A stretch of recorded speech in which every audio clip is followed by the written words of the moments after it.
રાજકોટમાં game zone અગ્નિકાંડ પછી તે ઘટના પાછળની સત્યતા જાણવા માટે બે એસઆઈટીની રચના કરવામાં આવી છે, પણ છતાંય ક્યાંક ને ક્યાંક એ એસઆઈટી સામે જાંગડી ચિંતાઈ રહી હોય તેવું પણ લાગી રહ્યું છે. ઉપરાંત હાઈકોર્ટે પણ એસઆઈટીને ઘણીવાર ફટકાર આપી છે, જેનાથી હવે સરકાર પણ દોડતી થઈ ગઈ છે. છતાંય ક્યાંક ને ક્યાંક ભાજપ સરકાર જે ડ્રામેબાજી કરી રહી હોય, નવી કમિટી બનાવવાના જે વાયદાઓ કરી રહી હોય તેવું લાગી રહ્યું છે. તો બીજી બાજુ લોકો એવું પણ કહી રહ્યા છે કે ભારતીય જનતા પાર્ટી અથવા ગુજરાત સરકારને હવે જે ગેમ ઝોન અગ્નિકાંડ પાછળના જે પણ આરોપીઓ છે, જે કૌભાંડીઓ છે, તેમને બચાવવામાં જ રસ છે. સામાન્ય લોકોને ન્યાય મળી રહે તે માટેના કોઈ પણ પગલાં લેવાઈ નથી રહ્યા. નમસ્કાર, ટકાટક મીડિયામાં આપની સાથે હું છું જાનવી.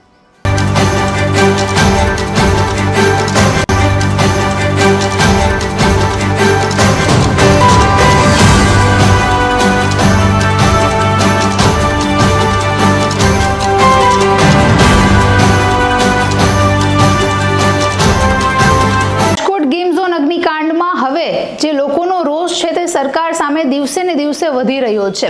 હવે પીડિત પરિવારોએ તો ન્યાયની આશા પણ મૂકી દીધી છે, કારણ કે બે એસઆઈટીની રચના કર્યા છતાંય હજુ સુધી જો ન્યાય ન મળી શકે તો એ કમિટી આગળ જઈને શું કરી શકે તે વિશે લોકોને ખૂબ જ હવે શંકા થઈ રહી છે.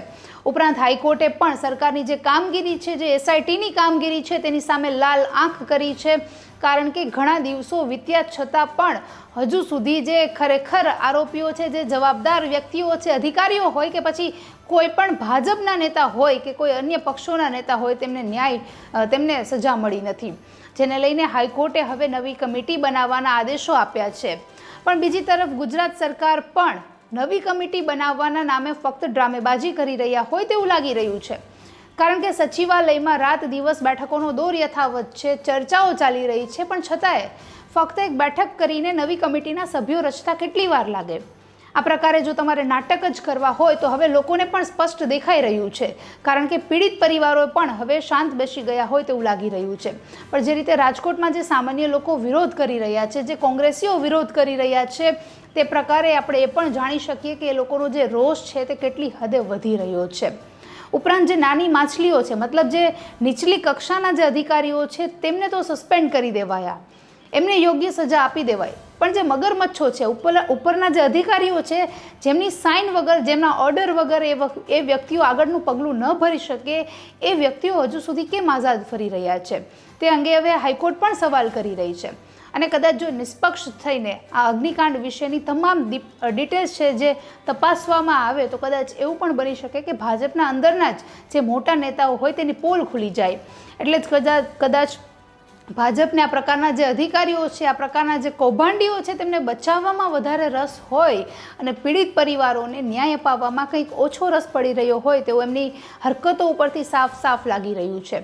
ઠીક છે, હવે જો કે હાઈકોર્ટનો આદેશ આપવામાં આવ્યો છે તો એ આદેશને સર રાખીને જે મુખ્યમંત્રી હોય કે ગૃહમંત્રી હોય, આ તમામ લોકો ઇન્વોલ્વ થઈને જલ્દીથી જલ્દી નવી કમિટીની રચના કરે તેવું પણ હવે લોકોને ક્યાંક અંદાજ આવી રહ્યો છે. પણ એ કામગીરીમાં પણ ઘણા દિવસો વીતી રહ્યા છે, છતાં કોઈ પણ પરિણામ નથી મળ્યું. રાજકોટ ટીઆરપી અગ્નિકાંડને કદાચ ચૂંટણી પછી હવે લોકો ભૂલી જતા હોય અથવા સરકાર એમને આડે હાથ કરતું હોય તેવું લાગી રહ્યું છે, પણ હાઈકોર્ટ પર જેમની લાલ આંખ છે તેને જોતા એવું લાગે છે કે કદાચ લોકો છોડી દેશે, પણ હાઈકોર્ટ આ જે જવાબદાર વ્યક્તિઓ છે તેને નહીં છોડે. ઉપરના અધિકારીઓ સુધી તમામ વ્યક્તિઓને જે સજા થવી જોઈએ એ સજા કરીને રહેશે. નમસ્કાર.